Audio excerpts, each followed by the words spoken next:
mbali. Kumbuka mechi hizi zinakwenda kupigwa siku hii ya leo ikiwa ni robo finali na ni mzunguko ama ni mchezo wa kwanza, ambapo wengine wako nyumbani, wengine wako ugenini, wanakwenda kuhakikisha kwamba watapata matokeo mazuri kwa upande wa siku hii ya leo. Kumbuka timu kama vile Orlando Pirates na zingine zimekuwa ni kwa msimu huu imeweza kurejea mara baada ya kupotea kwa misimu kadhaa, lakini kwa hivi sasa wamekuwa moto kuliko wakipeleka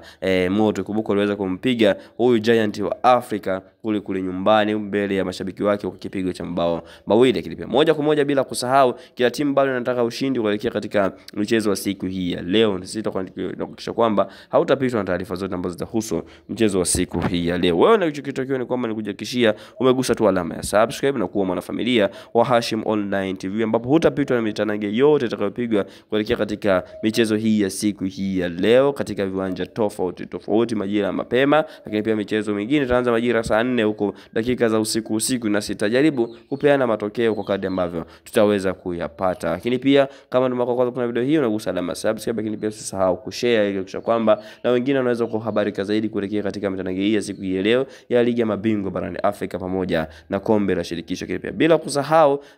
lakini pia una turn on notification ili kuhakikisha kwamba unakuwa mtu wa mwanzo kabisa kupata matukio na matokeo mbalimbali yanayoendelea katika mitanange pia hii ya siku hii ya leo. Lakini pia unagusa alama ya like kama umependa video hii, na maoni yako ni muhimu, nasi tujaribu kupitia maoni ya mtu mmoja baada ya mwingine kwa kadri ambavyo wameweza kufanikishia kutuandikia katika sehemu ya maoni hapo chini. Ni timu gani itakwenda kufanya vizuri siku ya leo na unaiona ni kwamba itakwenda kufanya maajabu katika michuano hii ya ligi ya mabingwa barani Afrika hususan kwa msimu huu? Wewe weka maoni yako hapo chini, kile pia ili kama unataka kuwa kwanza kabisa